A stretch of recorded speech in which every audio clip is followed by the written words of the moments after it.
Hi everyone, it's Yvette Blowitz from SPAITGIRL.com and welcome to the Spirit Girl Talk Show podcast. Super excited to be here with you today in this online audio space and with our very special guest, and her name is Avril Carpenter, and she is a weight loss hypnotherapist specialist, and I'm super excited to be here with you. And Avril Carpenter, welcome to the Spirit Girl Talk Show podcast. How are you? Thank you, Yvette. I'm really, really well. Wow, you know, the last time you and I did a interview I was actually looking at that today, was 5 years ago. We sat down, can you believe it, and did a interview for Spirit Girl, for the blog, for the YouTube channel about weight loss and tips 5 on years how, ago. yeah, 5 years ago. Wow. So great to have you back on the Spirit Girl Now podcast show. This is amazing. For those listeners who are tuning in globally, can you tell them a little bit about who you are, your story? Beautiful. It is so good to be here, Yvette. I can't believe it's been 5 years. It's gone by so quickly. So my name is Avril Carpenter and I'm a weight loss hypnotherapist for women. And it is really easy to look at me now and assume that I've always had a happy relationship with my body and with food. But in the nicest sense of the word, I have been around the block when it comes to struggling with food and my body. It's a really common story. Like so many teenage girls, I started struggling with food at about 14, and from the outside, my life looked really good. You know, I had, it looked shiny and sparkly and happy, but inside I had so much self-judgment and criticism, and inside my life didn't feel so good. And it's really interesting how, for example, when I talk of my life looking shiny and sparkly from the outside, I had all the letters after my name. I had a beautiful job in corporate, and I traveled around the world. And for example, I lived for 2 years in the Seychelles, which is a beautiful desert island. And so often what we do is we tell ourselves, it's this myth that we women live by, my life would be perfect if I lived on a desert island. Well, I did live on that desert island, and I thought it would be this fantasy come true, this exquisite white sandy beaches and turquoise waters. But the fact is, until we look at what's going on in our heads and our hearts, it doesn't matter where we live. We can live in the most beautiful island in the world. And if our head's not in a good place, then we can have a really challenging relationship with ourselves, with our body, and with food. So it was only when I acknowledged some of the stuff in my head, some of my emotional baggage, that and I did this with hypnotherapy, that my whole relationship with food and my body, and in fact my entire life changed. Hypnosis had such a powerful impact on every area of my life, and that's why I left the corporate world. I left the Seychelles and retrained as a hypnotherapist so that I can help other women make the same transition with food and with their bodies. And now I have the best job in the world. That's what I do every day, is help women to make peace with food so that they can live the life that they truly crave. Wow, that is so amazing, because we do think if we move to that exotic island and it's the white sandy beach and the turquoise water, that life's going to get all so much better. But as you said, it's the conversations you're having to yourself, the conversations in your head, your thoughts. I remember, because you and I used to work in London, can you believe it? Wow, this would be going back now 10 years ago, 15 years ago, a long time ago. You were an absolute marathon runner. Like, you were running so many Ks. And I had no idea at the time. You were right. Looking at you in the corporate world, you had it all. You had the top corporate job. You were running like to and from work. You were a marathon runner. Like, you were eating healthy. You would have thought you had it all. She's so fit. Look at her go. You wouldn't have thought. Like, when you talk about food, did you go through a stage? Because when I was a fitness instructor, PT, and in my 20s, I got very obsessed with food in a way where if I eat this, I'll get fat. Totally. And it was so unhealthy.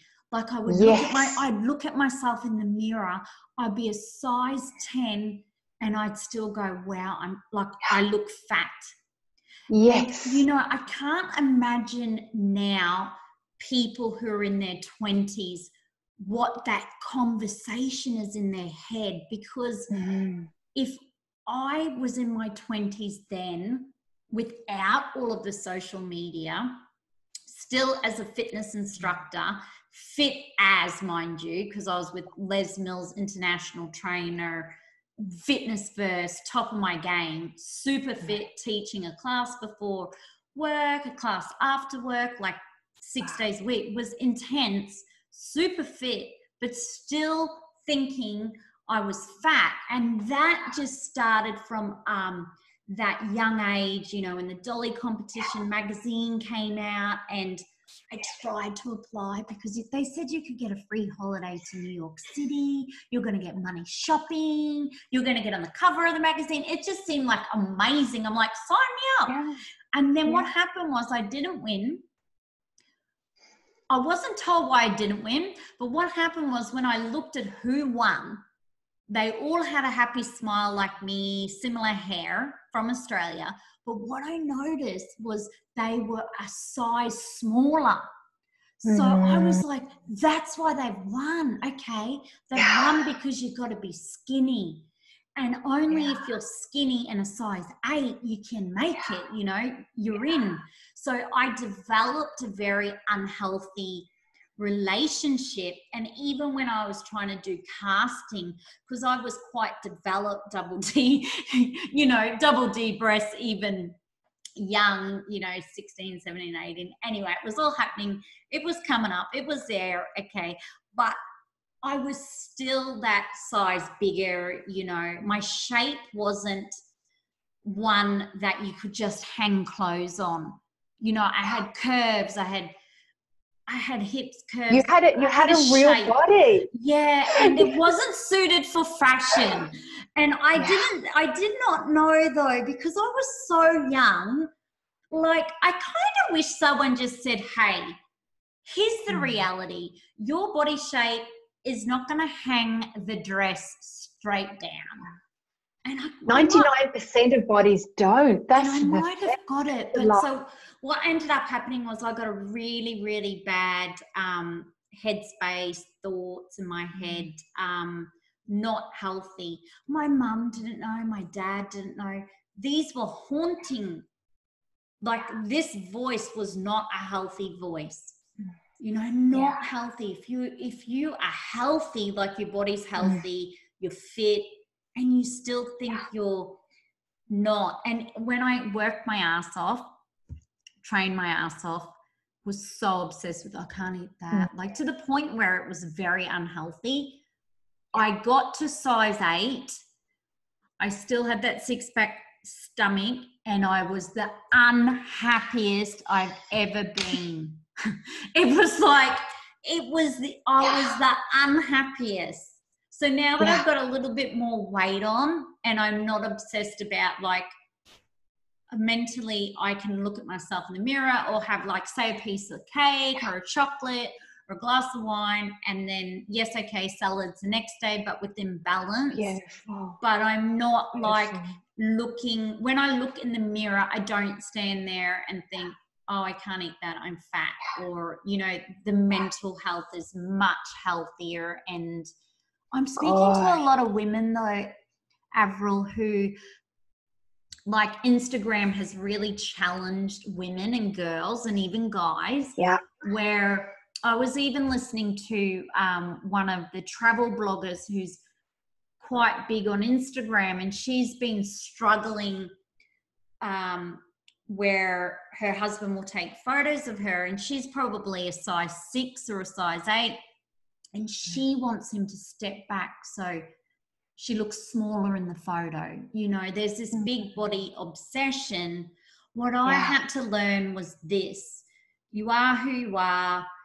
If you're going to use social media, just post how you are. That's why I do a lot of videos now, because there's no body shopping me in a video. There's no filters. What you see is what you get. I'm not hiding anymore. So I'm putting myself out there as I am, and you either like it or you don't. Stiff shit. Well done. Well done. But like, tell me more about your story about this whole conversation, because when I found out you had even had some like challenges with food or challenges with your headspace, looking from the outside in, you would not have known either.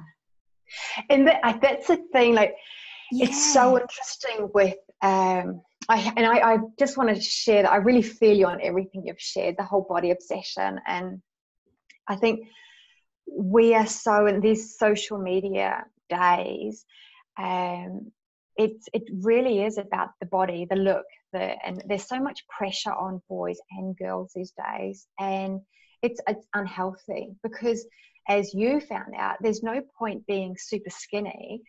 And a lot of my clients have done this, where they've lost the weight through dieting, and they've really white knuckled their way through deprivation or extreme exercise, and they're thrilled because they are size 6 or 0, depending on whatever country you're in.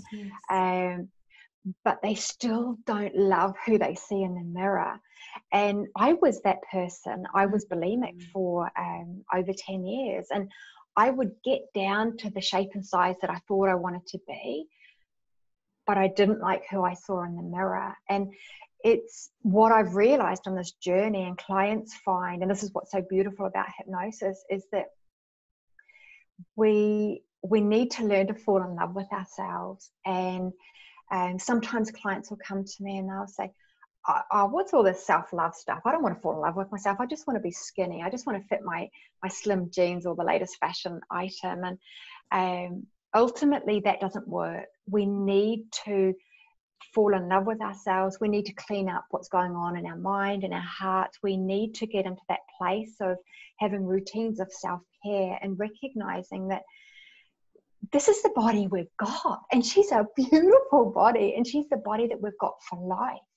And it's not so much about people like the women I see, they're not necessarily at a certain physical shape and size, because there are some larger lasses out there, and they are rocking their big girl curves, and they look fantastic, and they look confident, and they are just amazing.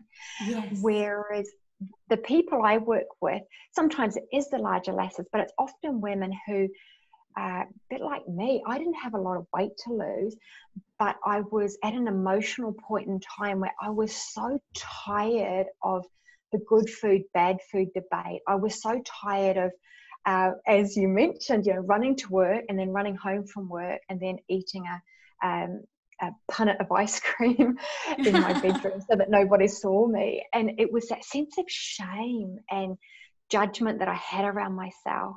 And that's where the virtual gastric band is just so wonderful at helping you to accept yourself where you're at. Because we sometimes think, I can hate myself slim, but that never works. So it's really about loving yourself slim, loving yourself.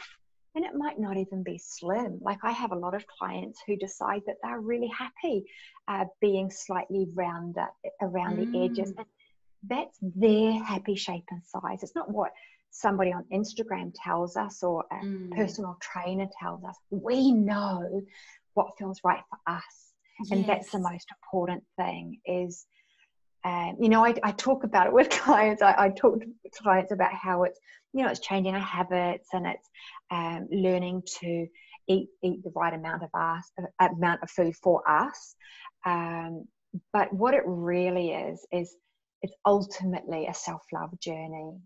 That's what clients find in the end. Yes. Is they go, you know, it's not even about the weight loss in the end. Like, the weight loss is good, but ultimately they really enjoy the journey of learning to fall in love with themselves again. And for some people, Yes.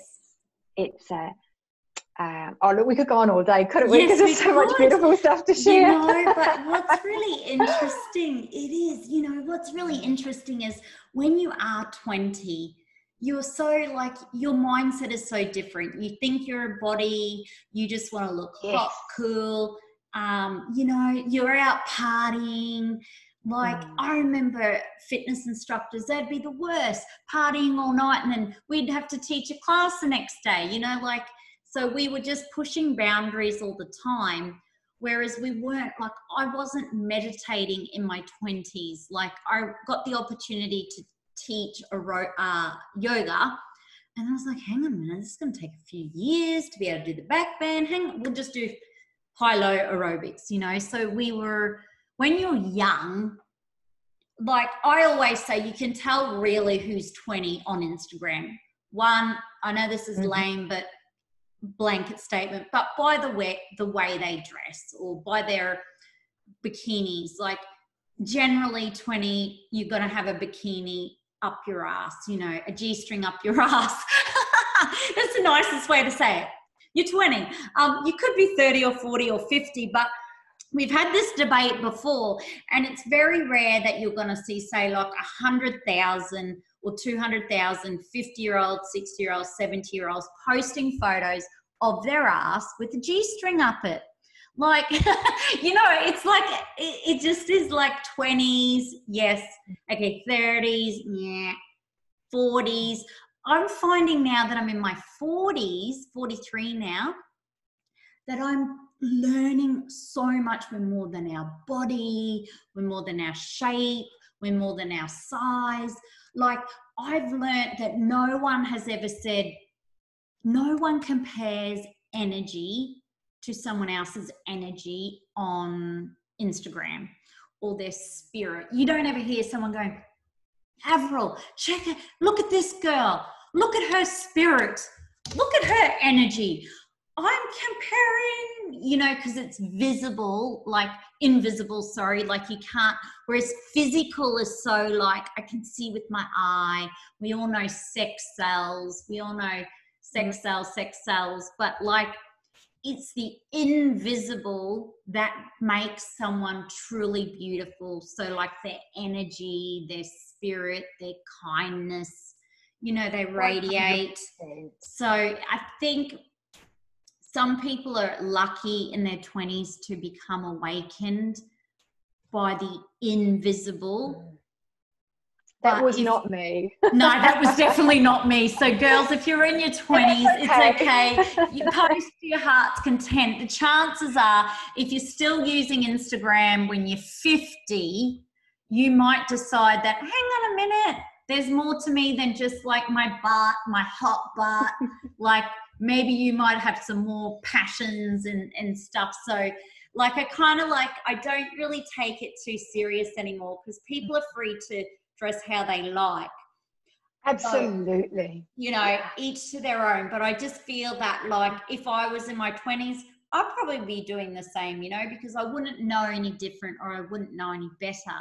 But what sort of, like, now, hypnotherapy, what sort of happens? So so many people are finding it really difficult now with COVID-19, where they're at home in isolation, they're bored, or they just feel like frustrated, confused, anxious, worried, stressed, depressed, happy, down, up, down. Like, the moods are like, this is good, oh, this sucks. This is good, this really sucks.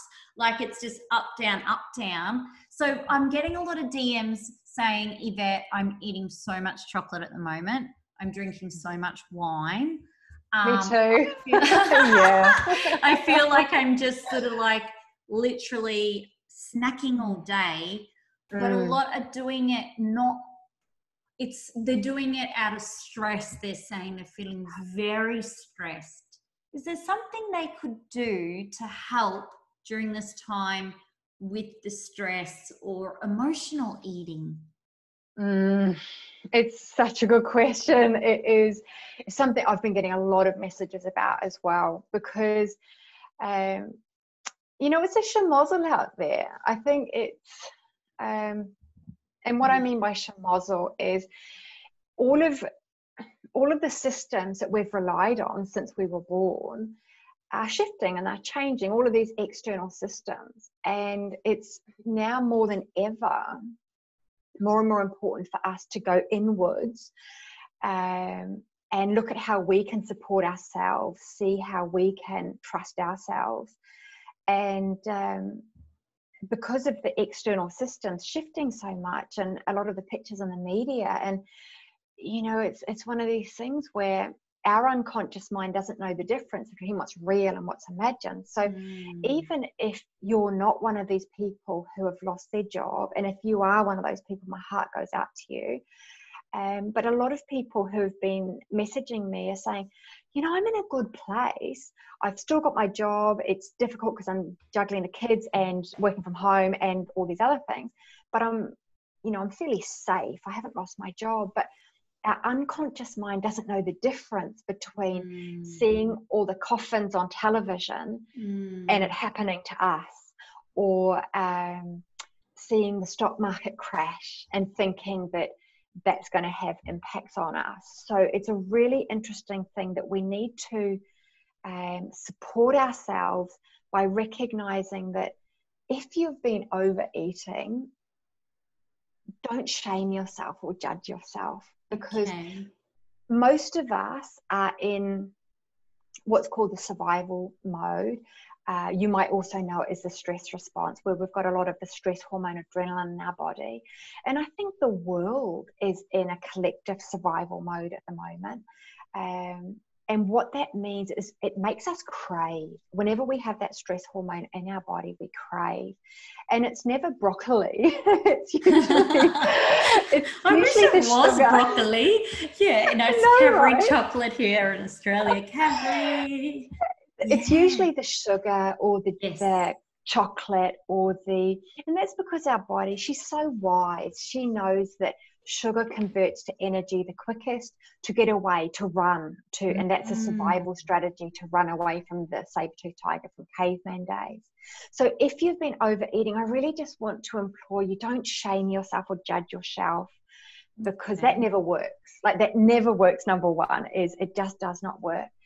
And what I encourage you to do is, if you are finding yourself heading for the pantry or heading for the fridge, is to really think about control what you can control. We can't control the stock market or the COVID virus or all these loo roll hoarders out there, but we can control what we're focusing on.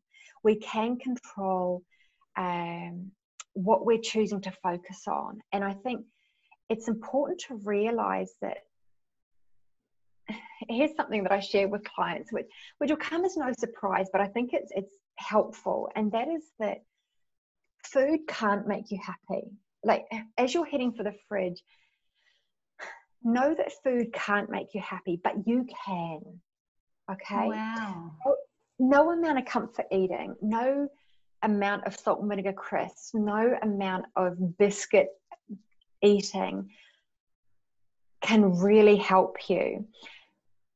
Eating the biscuit will only help if you're physically hungry, and most of us aren't physically hungry at the moment. We're emotionally hungry, and a lot of that is because we've got the stress hormone in our body, and also because we don't want to feel the icky feelings. Like right now, we're having to process. There's a lot of fear, there's a lot of stress, a lot of anxiety, and we try and push these icky feelings away or avoid the icky feeling by eating food. Okay? Yeah, right. It resonates, right? Like, by eating the food, it distracts us from our fear or our sadness or whatever it is we're dealing with. But it only makes the problem worse because we're not actually dealing with the fear in the first place. So I really encourage you to stop avoiding your feelings, stop hiding from your feelings, feel your feelings, okay? Feel the discomfort. Recognize that feelings are just a vibration in your body, okay? They're just a vibration in your body. We have feelings, but nobody died from a feeling, okay? Sometimes it feels like we might, but nobody dies from feeling a feeling, okay? So what I encourage you to do is when you're feeling that icky feeling and you want to walk to the fridge or the pantry, what I encourage clients to do is to ask yourself the question, what's up, lovely? Get really curious. What's up? What's going on, love? What's going on? And be really compassionate and kind and gentle with yourself. So many of us are just angry at ourselves for wanting to comfort eat, or we're angry that we lost a job, or we're sad that someone we know has the virus and we're worried about it. But I want you to just recognize that feelings are just a feeling in our body. Okay, it's just a vibration in our body. And as adults, we've learned to push our feelings away, and this is what drives us to comfort eat. Whereas if we just allow the energy to work through us, allow the emotion and the feeling to pass through us, that need to comfort eat will lessen. And it's such a beautiful question, is just to ask yourself, what's up, lovely? What's going on? And be really gentle. Take a couple of deep breaths.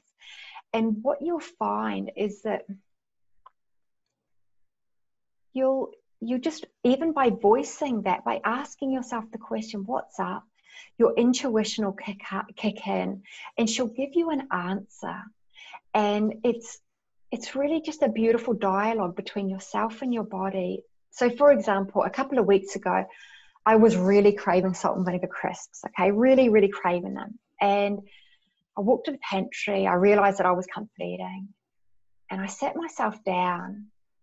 And of course the feeling's really strong because cravings are, right? It's like, oh my God, I have to eat. Yeah, I get that with the chocolate. And I sat myself down on the sofa and I just went, what's up, honey? What's up, honey? And I burst into tears in that moment. I just burst into tears, and I realized it was because I'm living in Sydney now. My family is still in New Zealand. And I realized I had this low-grade garden variety fear that my mum or any of my family members, if they got sick, I couldn't be there to help them because of the lockdown. Yes. And it was all that fear and all that sadness and all that that hopelessness that I was feeling. Yes. Now, eating the packet of crisps was not going to make me able to go and visit my mum. But it was just so powerful to have a little cry. If you need to feel the anger, feel the anger. We're so afraid of feeling our feelings because we think if we start crying or if we get angry that we'll be sucked down into this vortex of negative emotion. But really, the opposite is true. The more we allow the energy of the emotion and the feeling to pass through us, as we ask that question, what's up, lovely? What's going on? What's up, lovely? You'll have that little moment, and it's almost like just voicing the fear or voicing it and feeling the energy in your body is so powerful, and the craving just dissipates. So the salt and vinegar crisps are still in the pantry. I haven't eaten them. Oh, wow. Oh, well, that's amazing. That is such a powerful practice. Asking yourself, what's up, lovely? What's up? Yeah. And then seeing. And it's so gentle, just like and that. Just it's seeing so gentle. what happens, like what comes up for you with your intuition or your feelings, your thoughts. And I think just what you explained, I even experienced that when I heard the aged care was going into lockdown and I couldn't see mum, and then there was this big risk if the elderly got it, they could die. And it was just so overwhelming. And then seeing, unfortunately, watching, like I saw some footage of in Italy where they had the coffins, and that was so distressing. Even watching any footage where I've seen even like people on ventilators and them trying to bring them back, it's just been horrific. And you're right, the mind doesn't know. Like, it's like, this is traumatic stuff we're seeing. Like, no one, if you're a good human being, you don't want to see other human beings suffer or die or loss. Totally. So it's been so overwhelming. And then, like you say, chuck in the mix of that, you've got people that don't know when they're going back to work or how they're going to pay their rent. Yes. And we even, just even looking at the news the other day with all of the, sadly, all the Virgin Australian flight attendants and pilots and employees who, you know, all of that's up in limbo. So there's just, it's like everywhere something's going on. Yes. So I love how you can say, check in with yourself gently, ask yourself. So gently. Yeah. So gently. And I think what's important, something I want to clarify is that I think it's important to realize as adults that probably half of our emotions are going to feel unpleasant. We've been yeah, I've actually heard there's a great guy, David Goggins, who I love to bits.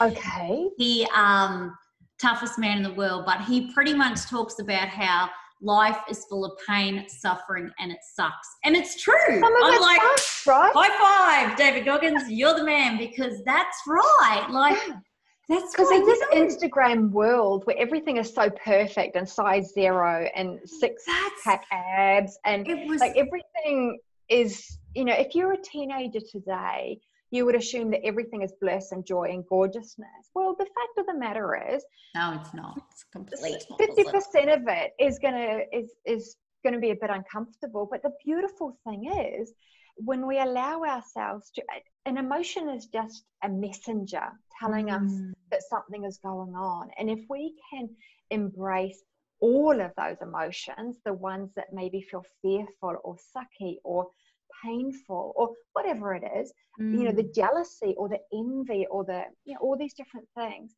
and just allow ourselves to feel them, voice them. What's up, lovely? Oh, I'm just getting so annoyed about this, or whatever it is. And have a bit of a swear, have an epi, have a cry, allow the feeling to pass through our body, and then it just, you know, it leaves us. We're not supposed to feel happy all the time, but the irony is, the more we allow those so-called negative emotions, I don't think any of them are actually negative, they're just a message, but the more we allow ourselves to feel those feelings, the happier we do feel. Does that make sense? Yeah, it does, because like even this week, so I got a question. I put a question out on my stories for the SPAITGIRL travel show on Instagram, and it was, ask me anything. One of the questions that came back is like, is your life always so perfect like it is when you're in the Maldives? And I thought, oh my God, they've opened a can of whoop-ass here, whoop. And so I was like, no, here's my opportunity to say hell no.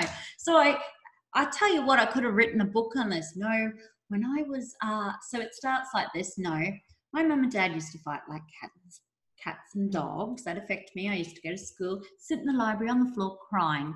Okay, done. Next, and then the next thing was like my sister, sadly, I told her not to go to this party. I had the worst gut feeling, intuition. I didn't go.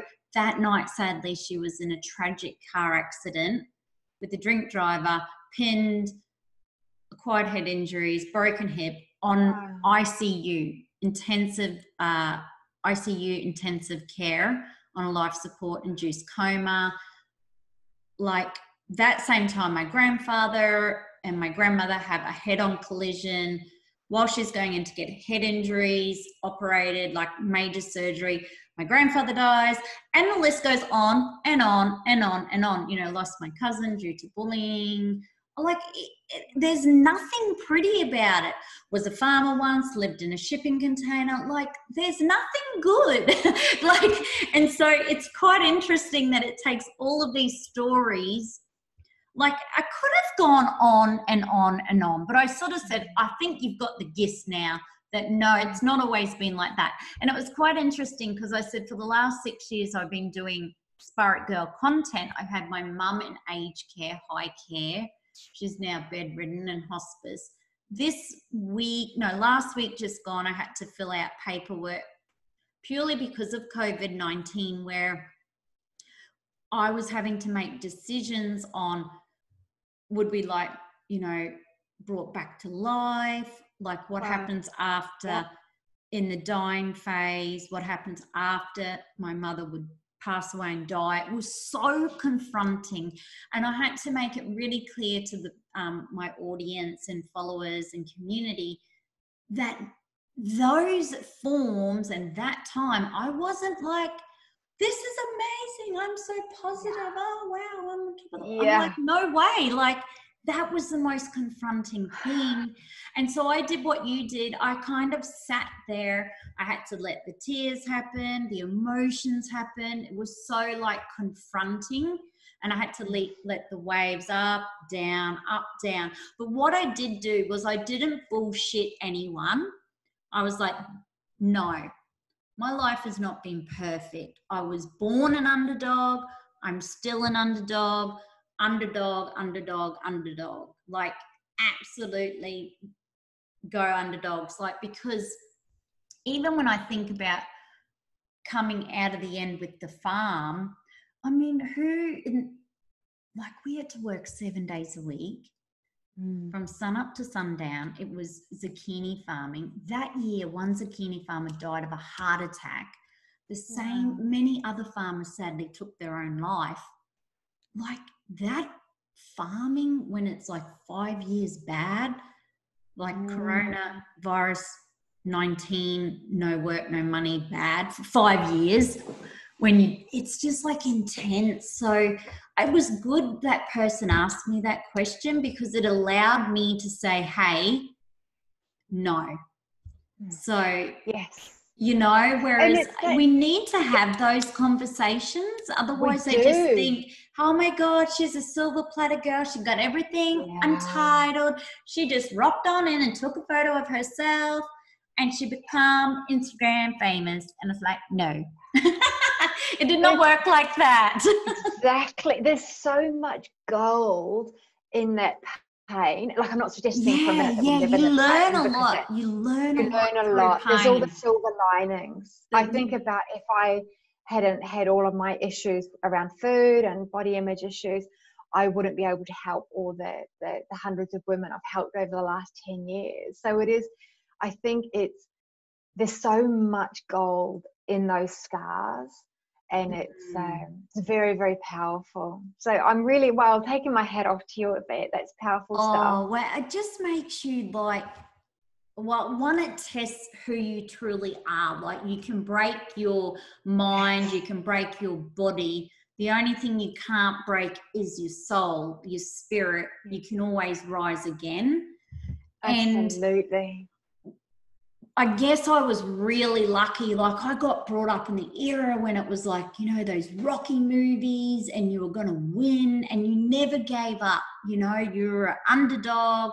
You fought. Don't matter how bad it gets, you fight, you get back up. Like, I used to say to someone, farming was like Muhammad Ali. You get smacked out, beat out the crap, and then you got to come back and boom. And I used to have a saying, it doesn't matter how far you fall, all that matters is you bounce back. And so in the COVID-19 times, when you have a farming mentality mindset, it's like, okay, this is totally shit. It sucks. We might not get paid. We could lose this. This is really bad. It's even worse than farming because people's lives are at risk. We're losing people. Sadly, we're losing human beings, their life, not by choice. So, but the belief of it's going to come to an end, it can only get better, And if you manifest that, and everybody manifests that globally, that's the energy we will have. Absolutely. You know, the energy of this sucks, it'll peter out, we will finish, could be a shit season, but then we'll start again. So it's kind of like but we'll be stronger and wiser, and have learned so much about ourselves. I do think like the younger generation, they have learned, and through song or through just the culture of, okay, it's easy, just give up. And it's like, no, you got to work through it. You cannot give up. You have to work through the pain, through the pain, work through the suffering, and that's the way it's going to be. So I kind of like feel that there's that spirit happening where people are like, we're going to get through this together. It's going to be okay together. Like I feel like globally, the messaging's been really powerful on social media. Like we're all in this together. You see people clapping the health, frontline health workers. It's so beautiful. You know, like there's just this like, yeah, you're going to get through it. And I know we're still waking up worried about New York City. Every day we wake up in Australia and we think, how's New York City? You know, what's happening there? Are they okay? Like, I believe, and I'm sure that's happening globally. So what I'm seeing wherever there's an outbreak or a country struggling, like before it was Italy, then it was Spain, now it's sort of London as well, UK, and then New York City. We feel we're on this journey of caring about others as well. But you're right, we still have to care about ourselves. But before we say goodbye, what are some of the self-care tips that you're doing now? Because I know you're in lockdown. You're literally in lockdown, isolation. But apart from having that really beautiful conversation with yourself, which is an amazing tip for anyone struggling, if you're on a weight loss journey and you're like, oh, I can't afford to eat another 10 Cadbury sized chocolate bars this week, at least they can have that. Hello, lovely. What's up? You know, but what about your self-care tips? Yeah. So I love this question, because I think when I was really struggling with food, I had zero self-care going on, because all I cared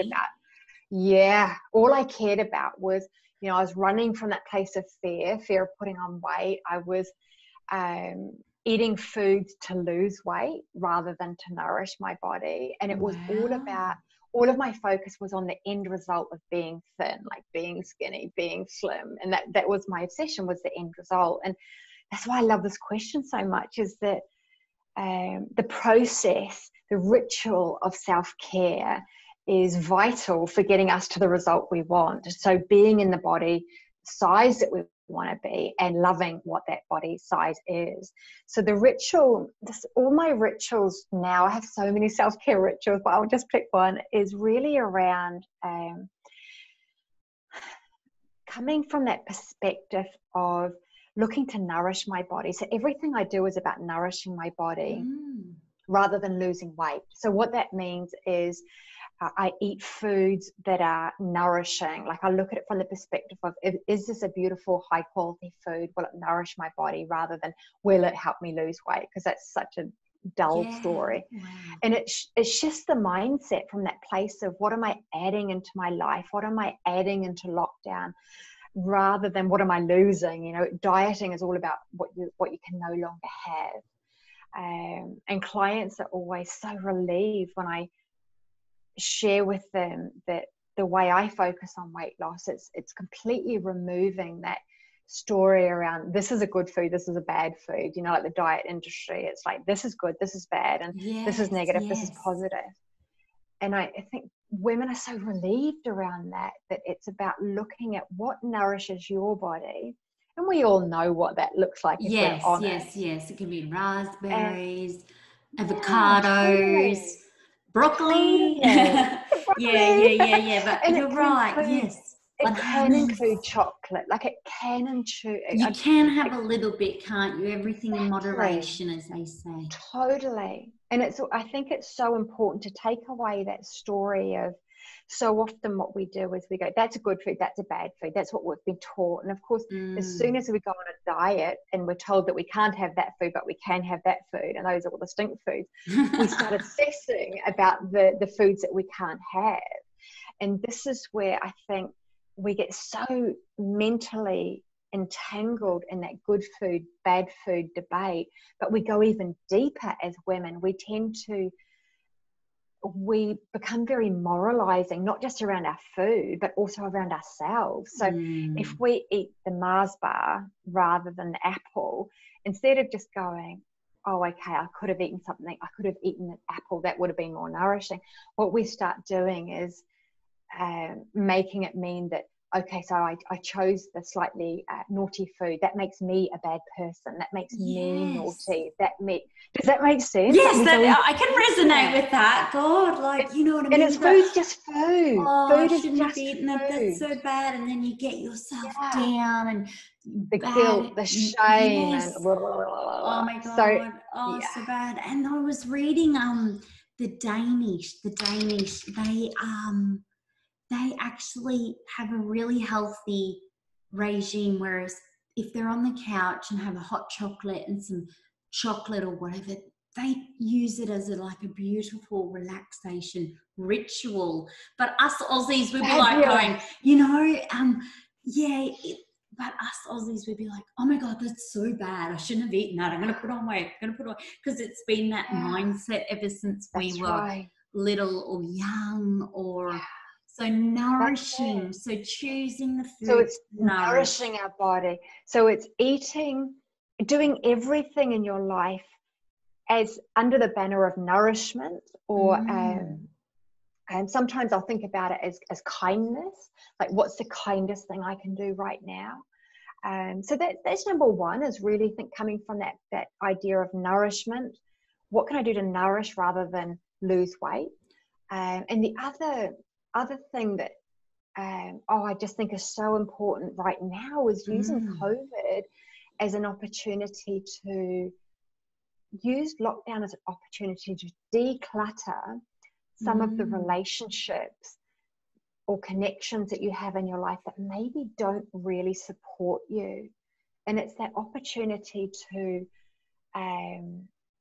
really look at, are your friendship groups or your social media groups, are they uplifting? Are they filling your cup? Do they champion you? Do they cheerlead you? Or are they all about doom and gloom and focusing on what they can't control and that whole negative spiral? So it's just about having clean boundaries and honoring that we can't control everything, but we can control who we interact with, whether it's face-to-face within our lockdown or online. So, I love that. I really love that, because it is such a great time. What I love about how you said nourishing, already for me, that's such a positive focus, like nourishing, abundance, adding, looking after yourself. Whereas when you think about weight loss, already you're at a struggle, because you're losing, like loss, the word loss already fires up struggle. Like, you're struggling now because you've got to lose something and it's stressful and intense. Whereas if it's just focusing on nourishing yourself, it's so like giving you love. And because when I went on into Bali and I was in Ubud and I was with sort of like a spiritual guru there, you would have loved it. But he did a yoga practice where you literally from the head to toe had to say, I love my arms, I love my arms, I love my neck. And it was like, the girls were like, oh my God, this is weird. But we're like, keep going. And it's like, I love my leg. And he was teaching us how to love your body from head to toe, but it was so powerful. And then it reminds me whenever I want to beat my own self up, I think, hang on a minute, I've got to give myself that self-love talk, that, you know, that, like I was saying to a lady only the other day, if you're not feeling strong, like the only person that can say I am strong is really her, or I am safe, or I am enough. Like she's not going to get it from someone else. Like it's that conversation that you said that you have to have with yourself, in the mirror or with yourself when you're on your walk. I am strong, I am safe, I love my arms. That's so I love beautiful. my legs. But you know, I actually started doing that little ritual with the guru guy, because he said you can do that anywhere. You can do it in the shower, a shower where you've got like literally, you know, you're having a shower, and instead of focusing on what you hate about your body, it's like the self-love talk of, I love my face, I love my arms, I love my butt, I love my legs. I tell you what, every 60-year-old, 70-year-old, 80-year-old, they're going to be like, getting their G-string out, girls. Look out, 20, 30-year-olds, you ain't seen nothing yet, because this self-love revolution's going to come along, and boom, amen. Like everybody's going to go, I'm more than my body. I'm more than my body. I can just post whatever I love when I like. It's liberating when you can just post who you are. I've even had people say to me, how can you post videos of yourself? And I'm like, why not? I can only do it photos. I don't want anyone to see me in real life. I'm like, but you think about the message you're sending your unconscious mind. If you're running for the hills every time a video camera comes out, and a lot of my women will say this, they'll say, I'm coming to you because I had my baby 4 years ago and I don't have any shots with my child because I'm so ashamed by my body. And I mean, that's a real tragedy.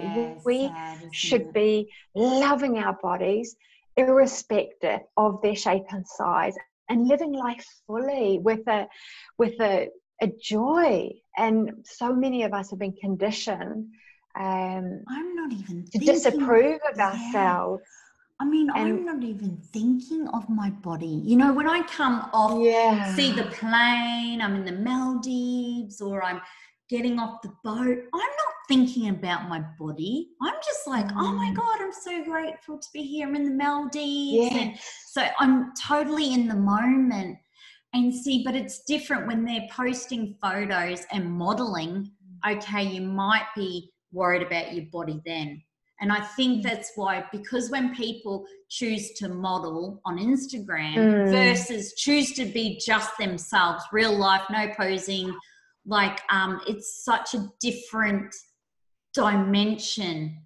You know, when you're there fully, you're not obsessed with your body. But if you're doing anything that's model relation, you know, related modeling for Instagram, you will struggle. You will struggle if you don't have a strong mindset. You will definitely struggle just because, you know, there's so many people. You don't want to compare, do you, Avril? This is the thing that there's a lot of people to compare with. There's 90 million posts, but we are so unique. And I've had clients share with me. One lady I worked with recently said that the first thing she does as soon as she enters a room is she will look around the room just to see whether she's the largest lady in the room. And she said that the feeling of relief that she has when she realizes that she's not the largest. Wow. And that's just, that's a real tragedy when we're living life from that place of, I have to be size 0. And this is just something that we've downloaded from media, from advertising, from the patriarchy. And this is something that we can change. It's a learned behavior. That learning to disapprove of ourselves is something that we learn as we go through life. Whereas all babies are born approving of themselves. They're so beautiful. even when we're a little kid, we love ourselves so much. We think we're the best. We get that hairbrush, out, and we're taking photos and we're up in the mirror looking at ourselves like, I'm the best, I'm the best, I'm the best. And we need to carry that through. The other thing is, if we think like, just because someone's a size 0 does not make them a beautiful, kind person. So I keep telling brands, at the end of the day, if they're going to have ambassadors, they need to say, okay, what is this ambassador doing for others? Is their blog intent to help others, or is it just about them? Because brands have a very big responsibility now to really at least have people that are making some difference, and not for it to be just body based, and that will also help break down. But you know what's so amazing? I think the more women that just post who they are as they are and be fearless and don't give a shit and do a video. Who cares if someone says you're waddling along, or you're plus size here or whatever? Big deal. Just put it out there, and you're going to have people that will love it, hate it, but it won't matter, because as long as you are okay with who you are as you are, that's all that matters. And that's the biggest lesson, I think, is that it really does come down to that. When we love ourselves, when we're comfortable in our own body, irrespective of what the number in our genes says we are, when we're loving on ourselves, it doesn't actually matter what somebody else thinks about us. That's this whole journey, I think.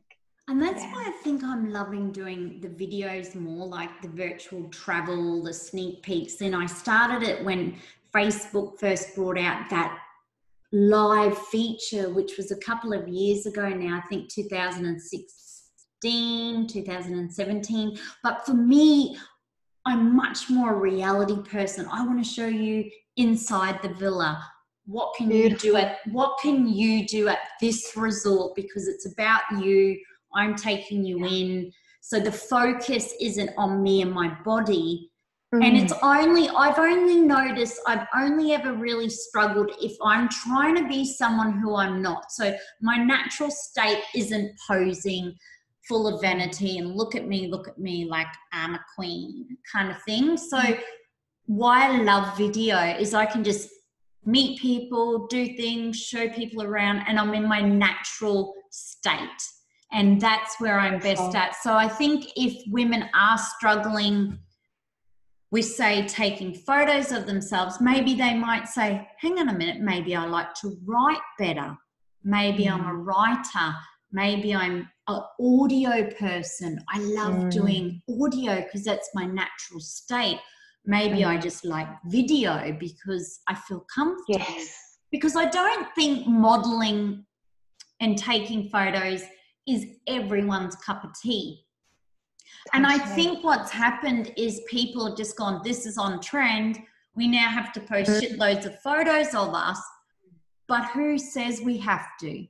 Totally. I think it's really important that we don't have to post the flavor of tea that we enjoy. And nobody else. That's the thing, isn't it? We do.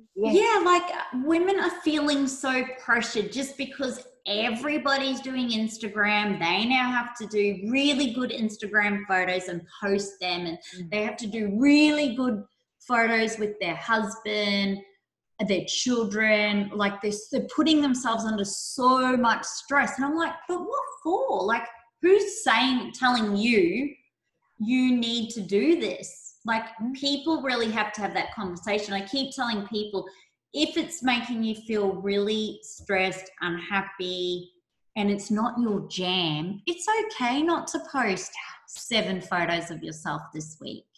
Like, I haven't even posted for a week. Like, I'm just posting when I feel like it, with the travel. I'm not putting myself under any pressure. But would you agree, Avril, like in your experience, do you feel now women are feeling more pressure to look good in the Facebook photos or look good online. You know, they've got to put themselves out there now with their business, or it's just become the norm that every family in the world puts their children out there, puts themselves out there, like they want to live a public life. Do you know what's really funny? Some of the top celebrities don't put anything public. They keep their family private. They don't show into their house. Like, but it's just bizarre, isn't it? Isn't it bizarre that the ones who are definitely celebrity, you know what I mean? Like, they limit what they show the public. There's maybe some lessons in that. I think there's a lot of lessons in that. And that's a whole nother podcast show. We'd be like, that's a whole other podcast. We were like, this podcast is going to be 25 minutes. And then I'm like, hang on a minute, it's an hour and 10 now. We could just like talk forever.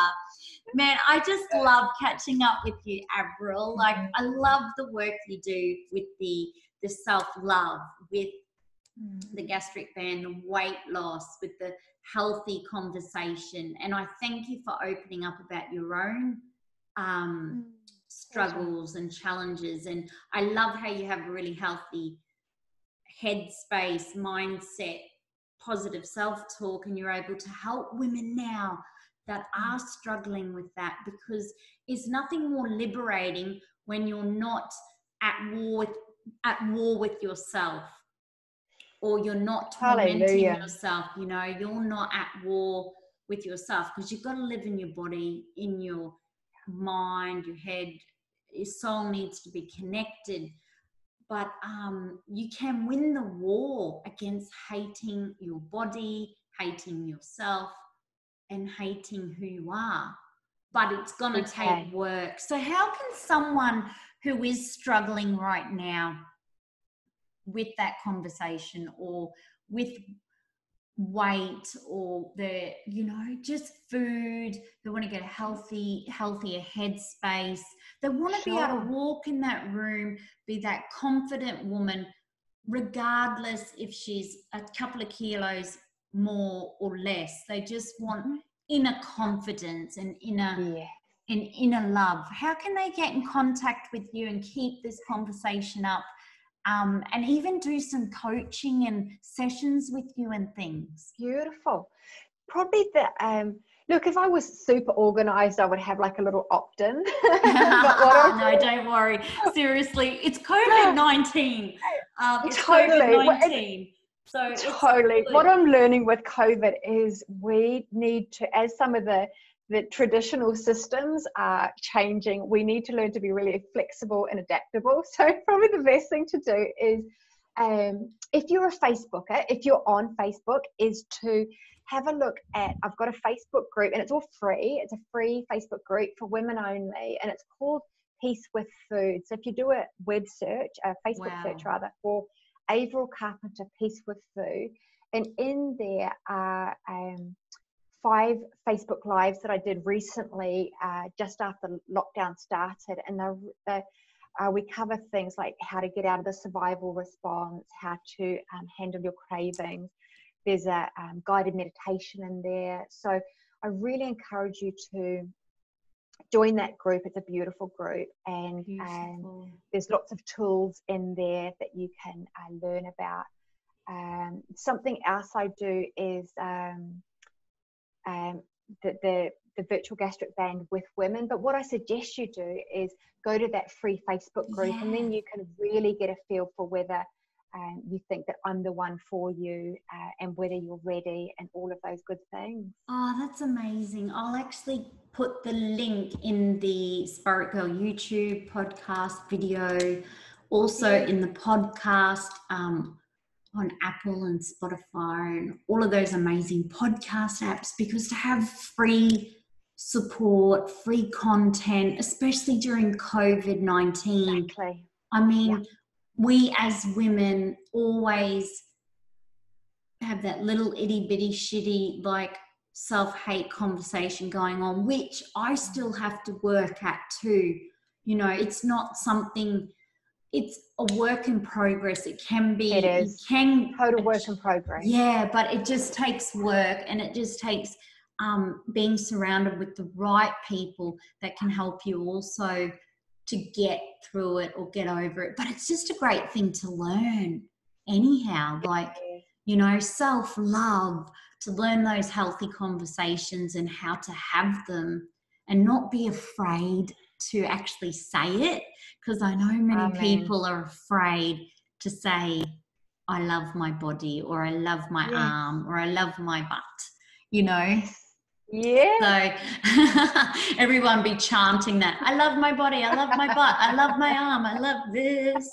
Be like, woo, self-love happening. Well, beautiful girl, we will say officially goodbye on the Spirit Girl Talk Show podcast. Thank you once again for being a beautiful guest, Avril Carpenter. You are so amazing what you are doing. You're helping so many women, thousands of women globally. And I just love how you've taken pain, crap, shit, dark times, whatever, and just, you know, come out the end, and now sharing all the lessons, all the learnings and education with this hypnotherapy, which is really anyone can do, which is amazing.